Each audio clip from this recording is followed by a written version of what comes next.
Let us move to the next topic, that is trading in Mesopotamia. So trade relations के बारे में अगर बात करें तो मेसोपोटामियंस के ट्रेड रिलेशंस काफ़ी अच्छे थे अपनी पैरेलल सिविलाइजेशन के साथ.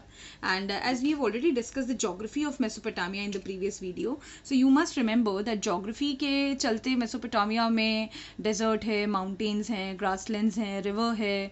मतलब एक सिविलाइजेशन को एक्चुअली जिन इंपॉर्टेंट फैक्टर्स की ज़रूरत होती है वो सब मेसोपोटामिया के पास है, किसी चीज़ की कोई कमी नहीं है.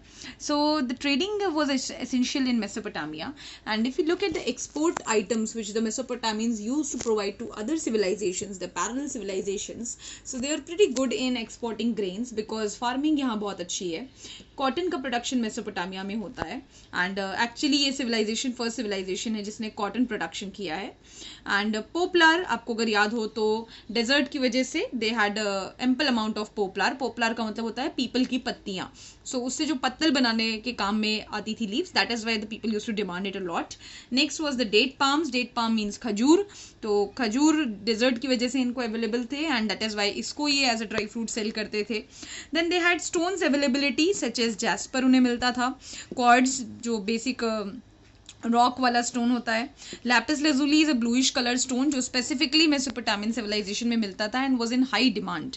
Next one is copper, iron and gold. ऐसे मेटल्स भी ये लोग जो है सप्लाई करते थे. कॉपर इनके पास एबेंडेंस में था, आयरन लिमिटेड था, गोल्ड भी लिमिटेड था, but it was crucial to them and ये इनके मेजर एक्सपोर्टेड आइटम्स थे which they use to carry forward in trading. Now looking over the imported items, क्या क्या मंगवाते थे. So they use to order bronze. So bronze इनको ज़रूरत पड़ती थी क्योंकि ब्रॉन्ज बनाने के लिए कॉपर में टिन मिक्स करना पड़ता है और टिन की अवेलेबिलिटी मेसोपोटामियंस के पास नहीं थी. एंड कॉपर से ज़्यादा ब्रॉन्ज एक ज़्यादा टिकाऊ मटेरियल था, that is why they needed this metal.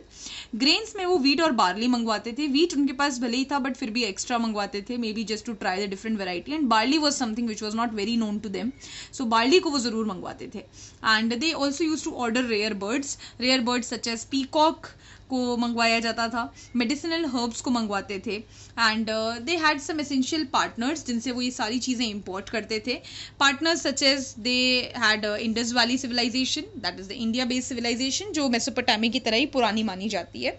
And Indus valley civilization से वो bronze, because this is also called as bronze age civilization. इस सिविलाइजेशन की स्पेशलिटी थी कि ये ब्रॉन्ज के प्रोडक्शन में बहुत अच्छे थे. So they use to order bronze. They use to order the birds क्योंकि यही वो लैंड है जो पीकॉक के लिए बहुत फेमस था. Then they use to order from Turkey. Stones मंगवाते थे, तो जैस्पर क्वार्ट्ज जैसे स्टोन्स भी जो एक्सपोर्ट वो करते थे उसके बदले टर्किश स्टोन्स भी मंगवाते थे. एंड ईरान से हमेशा उनको मिनरल्स की डिमांड होती थी क्योंकि मिनरल्स की खासी कमी मेसोपोटामिया में है. It doesn't favour the geography that can have a lot of minerals. So beside for the trading, the common modes which they use for transportation is one is river, because you know that Euphrates is the river that is the longest in Mesopotamia. So Euphrates एक अच्छी connectivity देती है north, east, south Mesopotamia को. So उस river से कुछ canals थी that were created and कुछ natural channels थे जिनको वो use करते थे in order to connect with Iran, with Indus Valley and all these civilizations, right? And for Turkey जैसी civilizations के लिए they had donkey carts. Mesopotamia का एक बहुत important mode of transportation था, that is the गधा, right? तो donkey के carts वो use करते थे क्योंकि horse जो है इनको पता नहीं है इस टाइम तक. सो donkey carts they used for a land route and that is how all about the trading whatever that we know, right? So now we'll move to the next topic, that is one of the most essential topic of this chapter, the writing of Mesopotamia. Continuing the next topic, that is the writing system of Mesopotamia. Children, you will be finding it really surprising कि 5000 BCE मतलब आज से लगभग 7000 साल पहले exist होने वाली civilisation में राइटिंग का जो स्कोप है वो इतना ज़्यादा एक्सपैंडेड था कि उनके राइटिंग का स्कोप देख के हमें अपने राइटिंग के स्कोप के ऊपर डाउट होने लगेगा. सो what am I really talking about is that कि writing को अगर हमें understand करना है, so there are few factors that work together, like what was the script that they were using, what was the use of writing so much, क्यों लिख रहे थे इतना, and what are the findings जिसके basis पे हम ये uses और script के बारे में analysis कर सकते हैं. so अगर ज़रूरत ही क्या पड़ी human को लिखने की, तो बड़ी अजीब सी बात है, राइट? क्या ज़रूरत पड़ी होगी that we have to write something? तो you do know that early humans भी कम्युनिकेट करने के लिए दे यूज टू राइट. वो कई बार ड्रॉ करते थे. जैसे आपने स्टैटिस्टिक्स में टैली मार्क्स पढ़ा होगा. तो tally mark was actually a concept that was created by the early humans. It was a counting system, right? तो जब 1 2 3 4 जैसे नंबर्स डिजिग्नेटेड नहीं थे, तो it was tally marks that helped humans to calculate. तो कोई चीज़ कैलकुलेट करने के लिए, किसी चीज़ का डिवीजन करने के लिए, दैट इज़ हाउ एक बेसिक पर्पज शायद इवॉल्व हुआ हो. And after that gradually when they wanted, they started facing lot of issues and problem, they might have started recording everything. तो राइटिंग को बेसिकली यूज इसीलिए किया गया होगा because they wanted to record the things. So they were using writing in order to write dictionary. Fine, that is something a little uncommon use at that time, but they were using it. तो maybe because to understand the difficult word या किसी word का meaning हमेशा याद रहे, इस purpose से उन्होंने शायद इसको use किया गया हो. Writing का एक बड़ा interesting instance मेसोपोटामिया में देखने को मिला, that there is a story कि एक अराटा नाम का छोटा सा kingdom है मेसोपोटामिया में. वहाँ के king को एक बार लेपिस लजूली चाहिए था. Fine. So he wanted the king Enmerkar, जो दूसरे किंगडम के राजा थे, ही वॉन्टेड दैट कि एनमर्कर से उनको लैपिस लजूली मिल जाए. तो उन्होंने अपने मैसेंजर को कहा कि तुम जो है total 7 mountains he was supposed to cross. तो 7 माउंटेन्स को क्रॉस करके you go to king Enmerkar and you ask him that king of Aratta has asked for lapis lazuli. तो उनसे तुम लैपिस लजूली लेके आना. सो पहली बार इतनी लंबी जर्नी पे मैसेंजर जा रहा था. He became so excited that in looking at the beauty of 7 mountains, वो क्रॉस करते करते अपनी जर्नी में वो इतना खो गया that finally when he reach to the palace of king Enmerkar he forgot the message. Fine, he could not remember it कि उसको क्या काम था. सो आई होप ऐसा आपके साथ भी होता होगा. जब आप एक रूम से दूसरे रूम जाते हैं तो कई बार हम भूल जाते हैं कि हम क्यों आए थे, right? So that is something that can happen to anyone. तो ये मैसेंजर बेचारा वापस आया किंग अराटा के पास and king was very angry. So because he was waiting desperately. तो किंग को लगा कि अब मैसेंजर को मैं फिर भेजूंगा, अब इसी को भेजना भी चाहिए क्योंकि इसको रास्ता पता है. सो अगर मैं इसको फिर भेजूंगा तो again he will forget. So that is why Aratta king ने क्या किया, एक क्ले टैबलेट निकाली. सो एक क्ले को ऐसे हाथ में, इस हाथ की टैबलेट होती थी, तो उसने ऐसे टैबलेट के शेप में बनाया एंड उसके ऊपर लिख दिया that I want Lapis lazuli. And ये मैसेज लेकर के जब मैसेंजर गया तो एनमर्कर जो किंग है उसको बहुत सरप्राइज फील हुआ कि अरे वाह, ये तो बहुत अच्छा तरीका है. So you see, you may find it कि सो स्टूपिड, पहले ही लिख देते, but this is something which they are devising for the first time. इसके पहले कभी किसी ने ऐसा किया नहीं था. तो कोई तो है जो पहली बार करेगा. तो यही दोनों थे शायद जिन्होंने पहली बार ऐसा किया. तो writing can be used as a message formation, and as to write letters, that was something which was unique to Mesopotamian people. It was so unique कि उन्होंने ये कहानियाँ अपने टैबलेट्स में लिख करके लोगों को बताने की कोशिश की because उनको ये स्टोरी इतनी स्ट्रेंज लगी. Fine. They also use to solve maths, right? So writing का प्राइम पर्पज़ उनके लिए ये भी था. मैथ्स और एस्ट्रोनॉमी के लिए सिविलाइजेशन बेटा बहुत फेमस है. तो आज का ये जो कैलेंडर आप देख रहे हैं या ये जो सोलर एंड लूनर एक्लिप्स के बारे में आपको पता है, ये सब मेसोपोटामियंस की देन है इस दुनिया को. सो मैथमेटिकल कैलकुलेशंस ये बहुत करते थे. They use to perform astronomical calculations. That is the reason they were in need of writing something, right? And they also wrote a very amazing epic on the king Gilgamesh. इनकी बात हम करेंगे बाद में कभी. So गिलगमिश के बारे में उन्होंने एक एपिक लिखा. तो इससे पता चलता है कि लिटरेरी वर्क्स करने के लिए भी they were using writing. And the writing का सबसे मेन पर्पस होगा ट्रांजैक्शन को रिकॉर्ड करना. बिकॉज अभी जो हम लास्ट टॉपिक में पढ़ रहे थे कि मार्केट का इमर्जेंस हुआ, ट्रेडर, फार्मर, टूल मेकर को आपस में एक्सचेंज करना है.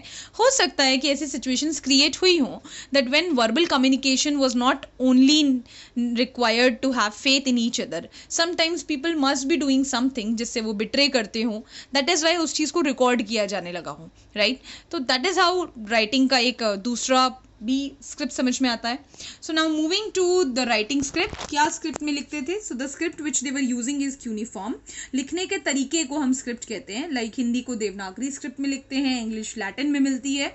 सिमिलरली मेसोपोटामियन जो लैंग्वेजेस थी, बहुत सारी लैंग्वेज है मेसोपोटामिया में, तो उसको लिखने का तरीका एक ही था, दैट इज क्यूनिफॉर्म. तो ये मैंने कुछ क्यूनिफॉर्म सिम्बल्स बनाने की कोशिश की है. इन सिम्बल्स में एक चीज़ कॉमन है, दैट ऐसा एक ट्रायंगल बनता हुआ दिखेगा, right? These triangle are called as wedge, मतलब नुकीला. सो वेज शेप्ड राइटिंग थी यूनिफॉर्म लैंग्वेज जो यूनिफॉर्म स्क्रिप्ट जो लिखने का स्टाइल था वो वेज शेप था, मतलब हर फॉन्ट थोड़ा नुकीला होता था देखने में, right. They use to write from left to right. कैसे पता चलता है हमें कि आपने लेफ्ट टू राइट लिखा है? So looking at the space, suppose that's a page, so if you start writing from here you start writing like this, right. So basically ये मार्जिन आपकी अच्छी सिस्टमैटिक दिखती है. ये मार्जिन कभी ये सेंटेंस इतना लंबा दिखता है, कभी इतना छोटा दिखता है, कभी फिर लंबा दिखता है. तो इससे ये पता चलता है कि लिखना स्टार्ट आपने यहाँ से किया होगा. फॉर एग्जाम्पल जैसे उर्दू हम कहते हैं राइट से लेफ्ट लिखते हैं, तो आपको यही मार्जिन इस जगह की जगह यहाँ पे आपको सिस्टमैटिक दिखेगी और यहाँ पे ये मार्जिन आपको मिटी हुई दिखेगी. सो दैट इज हाउ आर्कियोलॉजिस्ट समझते हैं कि राइटिंग लिखने का तरीका कहाँ से है. तो मेसोपोटामियंस लेफ्ट से राइट लिखते थे. नेक्स्ट इंटरेस्टिंग थिंग कि मेसोपोटामियंस जैसे इंग्लिश वॉवल्स या कॉन्सोनेंट में लिखते हैं, they use to write in syllables, right. Syllables such as come, put, in, go, इन्हें हम सिलेबल्स कहते हैं. दैट मीन्स दो अल्फ़ाबेट्स को मिलाकर जब एक छोटा सा वर्ड बनता है 2 या 3 लेटर्स का, और वो वही पर्पस सॉल्व करता है. तो बेसिकली अगर आपको लेटर्स सपोज कि अगर कम कहना है तो कम के लिए अगर ये सिंबल वो यूज़ कर रहे हैं, तो बस ये सिंबल अगर कहीं पे लिखा हुआ है like I want to say that come in, right. तो कम के लिए I am using this symbol and in के लिए I am using this symbol. तो अगर ये किसी क्ले टैबलेट पे लिखा हुआ है तो इसका मतलब है कम इन. Got my point? So this is the way they used to write. They used to write in syllables, and that is the reason it was very complex to understand. But in most of the clay tablets, they have used symbols such as like this. जैसे fish बना के रखी है, right? They have created these kind of fonts. That means ये wheat है, grains हैं, right? So this is what they were creating. तो symbols जब ऐसे बनाए जाते हैं तो इसको हम ये तो कहेंगे कि awareness तो है कि clay tablet पे लिखना चाहिए, but these kind of symbol represent what? That people are illiterate. Like for example अगर आप 2000 का नोट देखोगे तो कलर्स से मेंशन होता है, right. So the pink colour represents कि वो 2000 का नोट है, बिकॉज और कोई नोट उस कलर का नहीं रिप्रेजेंट करेगा. और आइदर उनके पीछे बने हुए जो पिक्चर्स होते हैं, जैसे लोगों को देख के पता चल जाता है अगर विधानसभा है तो ये नोट है, लाल किला बनाया है तो ये नोट होगा, राइट. तो ऐसे पिक्चर से, ऐसे कलर्स से किसके लिए होता है वो? भाई आप तो पढ़े लिखे हो, आपको तो उसमें 2000 लिखा हुआ दिख रहा है, लेकिन जो पर्सन पढ़ा लिखा नहीं है उसके लिए वो कलर मायने रखता है, राइट. अभी भी आप ओल्ड एज लोगों को देखोगे तो वो ऐसे ही संभालते हैं, हरा हरा नोट, दैट मीन्स 500 का note. So that is what the Indian traditions is. So literacy level अगर लिमिटेड हो तब ऐसा होता है कि सिंबल्स यूज किए जाते हैं. तो आज की डेट में भी हम उसको यूज कर रहे हैं, तो किसी करेंसी में इस यूसेज का मतलब ही है कि ये हर किसी के समझने के लिए है, that even the illiterate can understand which currency are they using. And for doing all this writing stuffs, people who used to appoint were called as scribes. Scribes का मतलब होता है लिपिक, लिखने वाला. सो स्क्राइब्स को अपॉइंट किया जाता था. You know interesting thing students, Mesopotamia में स्क्राइब्स के लिए स्कूल चलाए जाते थे. मतलब बचपन से ही बॉयज़ एंड गर्ल्स दोनों स्कूल जाते थे लिखना सीखने के लिए, and they use to write beautifully. And इन स्क्राइब्स को लोग बाद में अपॉइंट करते थे, जैसे किसी ट्रेडर ने अपनी दुकान पे रख लिया, तुम्हारा जो है यही काम है. तो ये एक ऑक्यूपेशन होता था लिखना, क्योंकि हर किसी को लिखना नहीं आता था, राइट. तो जितने वो ब्यूटीफुल राइटिंग वाले स्टूडेंट्स हैं, दे शुड थिंक कि अगर मेसोपोटामिया में आप होते तो बहुत बढ़िया कमा रहे होते आज की डेट में, बस लिखने के लिए वो भी. ओके, सो अब बात करते हैं फाइंडिंग्स की. क्या वो चीज़ें हैं जो हमें मिली जिसके बेसिस पे हम ये सारी की सारी बातें बोल रहे हैं. सो फाइंडिंग्स में मिलती हैं सबसे पहले 3200 BCE, मतलब आज से लगभग 5000 साल पहले क्ले टैबलेट्स मिली हैं आउटसाइड द टेम्पल ऑफ उर. सो उर के मंदिरों के बाहर क्ले टैबलेट मिली हैं ऑलमोस्ट 5000. जिन टैबलेट्स में क्या बने हुए हैं? Oxen, fish, wheat. इसका क्या मतलब है भाई? सो मंदिर के बाहर 5000 क्ले टैबलेट्स जिसमें मछलियां बनी हैं, कहीं गेहूं बना है, कहीं ऑक्सन बना है. तो it looks like that it was a record of donation. जो लोगों ने डोनेट किया उसका रिकॉर्ड मेंटेन करने की कोशिश हो रही थी, एंड दैट इज वाई उस रिकॉर्ड के मेंटेनेंस में 5000 क्ले टैबलेट्स यूज की गई हैं. तो बड़ा इंटरेस्टिंग रिकॉर्ड है अपने आप में कि 5000 क्ले टैबलेट्स उस टाइम पे they were recording everything that was donation. तो रिलीजियस बिलीफ भी दिखाता है लोगों का कि कितना लोगों में भक्ति थी, that they were doing all these things. And ये भी दिखाता है that okay, these were the items which are known to them and this is the item which they use to present to God. Then 2600 BCE के आसपास another clay tablets मिलती हैं। अच्छा, writing सारी क्ले टैबलेट्स में ही है, इसमें confuse मत होइएगा। 2600 BCE के आसपास जो क्ले टैबलेट्स मिलती हैं उनमें लैंग्वेज जो यूज़ हुई है वो यूज़ हुई है सुमेरियन। तो इससे अब हमें पता चलता है कि ओके, सो सुमेरियन सिविलाइजेशन इस टाइम तक काफ़ी फ्लरिश हो गई थी। 2400 BCE आते आते क्ले टैबलेट्स अक्काडियन लैंग्वेज में भी मिलने लग गई। दैट मीन्स अब जो नॉर्दर्न मेसोपोटामिया का एरिया है वहाँ पे अक्काड्स आने लग गए थे। They began to civilise and that is the reason अब इनकी टैबलेट्स मिलती हैं।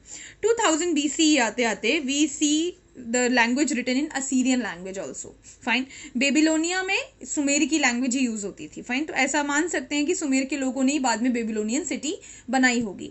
सो 2000 BCE आते आते they were using Assyrian language and till 1800 BCE they were using Aramaic as the major language. So using of all these different languages that point of time definitely show us that there were a lot of findings and it also shows us कि कौन सी अलग अलग civilizations किस time पे यहाँ पे establish होने लगी थी। So that is all about the writing. Do remember writing के uses क्या क्या हैं, कौन से स्क्रिप्ट में लिखी जाती है, फाइंडिंग्स में क्या क्या मिला है। तो इसके बाद हम बाद में जब पढ़ेंगे अगला टॉपिक की मेसोपोटामियंस का कंट्रीब्यूशन क्या है दुनिया के लिए, so that time you have to remember कि राइटिंग जो है एक बहुत इंपॉर्टेंट पर्सपेक्टिव है। अगर वो लिखना नहीं जानते तो शायद दुनिया को बहुत कुछ नहीं दे पाते जो वो दे के गए। So that's all for today. Thank you so much.